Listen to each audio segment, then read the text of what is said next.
August 15లోగా ముఖ్యమంత్రి గారు చెప్పినట్టు 31,000 కోట్లు రైతుల అకౌంట్లలో పడితే నిజంగానే రుణమాఫీ అయింది అనుకునేటోళ్ళం.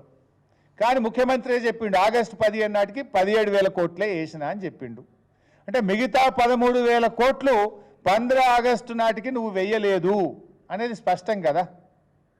ఇంకా ఉల్టా నన్ను రాజీనామా చేయమంటాడు, ఎక్కడైనా దూకి చావమంటాడు, సిగ్గులేని జాతి అంటాడు, తాటి చెట్టు లెక్క వెరిగినావని చెప్పి బాడీ షేమ్ చేస్తున్నాడు ముఖ్యమంత్రి. అసలు ఒక ముఖ్యమంత్రి ఈ రకంగా మాట్లాడొచ్చునా? కుల మతాలకు రాగద్వేషాలకు అతీతంగా పాలన చేస్తానని రాజ్యాంగం మీద ప్రమాణం చేసినటువంటి సీఎం స్థానంలో ఉన్నటువంటి వ్యక్తి ఇట్లా మాట్లాడొచ్చునా? విఘ్నులైనటువంటి రాష్ట్ర ప్రజలు, రైతులు ఆలోచించాలని నేను కోరుతా ఉన్నా. నేను మాట్లాడలేకనా? అంతకు తాత మాట్లాడగలుగుతా, అంతకంటే గట్టిగా తిట్టగలుగుతా. కానీ మనము ప్రజల చేత ఎన్నుకొని రాజ్యాంగం మీద ప్రమాణం చేసి, దేవుడి మీద ప్రమాణం చేసి, రాగద్వేషాలకు అతీతంగా మనము పరిపాలన చేస్తామని చెప్పి ప్రమాణం చేసి ఈ రకంగా అబద్ధాలు మాట్లాడుతూ దేవుళ్ళ మీద ఒట్లు పెడుతూ మరి మాట తప్పితే ఇది ఏం చేయాలనో రాష్ట్ర ప్రజలు, విఘ్నులైనటువంటి రైతులు ఆలోచించాలని చెప్పి నేను కోరుతా ఉన్నా. ఎందుకంటే కూడికలు తీసివేతలు ఇందులో ఏమున్నది? సింపుల్. నువ్వే చెప్పినావు 47 లక్షల మంది రైతులు అన్నావు, చేసింది 22 లక్షలు. నువ్వే చెప్పినావు 31,000 కోట్లని, చేసింది 17,000 కోట్లు. ఇది సింపుల్ కదా. 7వ తరగతి చదువుకున్న స్కూల్ పిల్లవాడిని అడిగినా రుణమాఫీ మొత్తం అయిందా కాలేదా అంటే లెక్కలు చెప్తాడు కదా. దానికి ఇంత రాద్ధాంతం ఎందుకు? నువ్వు ఇంత లొలివెట్టుడు ఎందుకు? ఈ డ్రామాలు ఎందుకు అని నేను అడుగుతా ఉన్నా.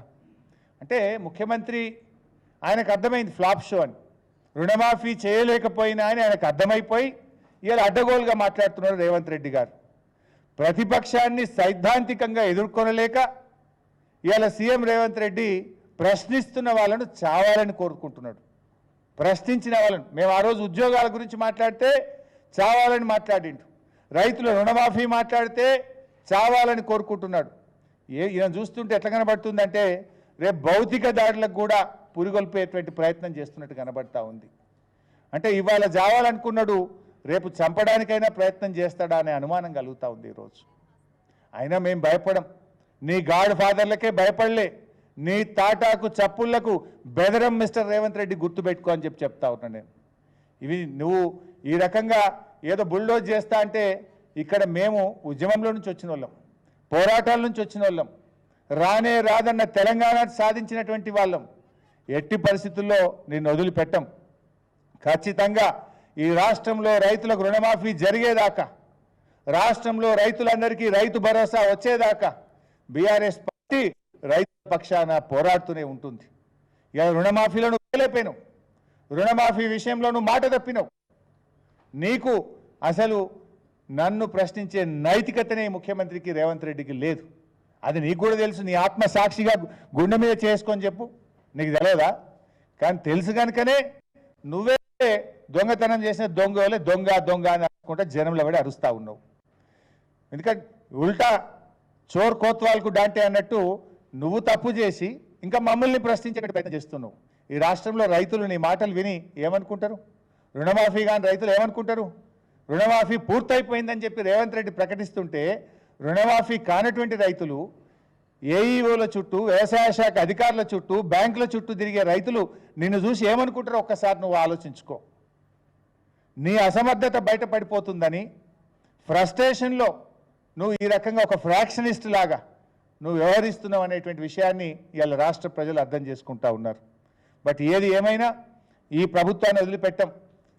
ప్రతిపక్షంగా మా బాధ్యతనే ప్రజల పక్షాన, రైతుల పక్షాన నిలబడడం. ఎన్నికల్లో నువ్వు ఇచ్చిన 6 గ్యారంటీలు, ఎన్నికల్లో నువ్వు ఇచ్చిన అన్ని హామీలు అమలయ్యేదాకా బీఆర్ఎస్ పార్టీ రైతుల పక్షాన నిరంతరం పోరాడుతూనే ఉంటుంది. నీదంతా కూడా ఉత్త మాటలు తప్ప నీ ఎక్కడ కూడా నిజాయితీ లేదనేటువంటి విషయం ఇవాళ ప్రజలకు అర్థమైంది. మేము త్వరలోనే బీఆర్ఎస్ పార్టీ పక్షాన ఒక కార్యాచరణ కూడా ప్రకటించబోతున్నాం. మొత్తం రాష్ట్రంలో రైతులందరికీ రుణమాఫీ జరిగేదాకా ఒక స్పష్టమైన కార్యాచరణ రాష్ట్ర వ్యాప్తంగా బీఆర్ఎస్ పార్టీ రైతుల పక్షాన పోరాడే విధంగా, రైతులందరినీ కూడా జాగృతపరిచే విధంగా, రైతులందరికీ రుణమాఫీ జరిగేదాకా రైతులందరికీ రైతు భరోసా అందేదాకా కూడా మేము రైతులకు ఒక కార్యాచరణ ఇచ్చి బీఆర్ఎస్ పార్టీ తరఫున ఓ పెద్ద ఎత్తున కార్యక్రమం కూడా తీసుకుపోతున్నాం. త్వరలోనే ఆ కార్యాచరణ కూడా ప్రకటిస్తాం. Thank you.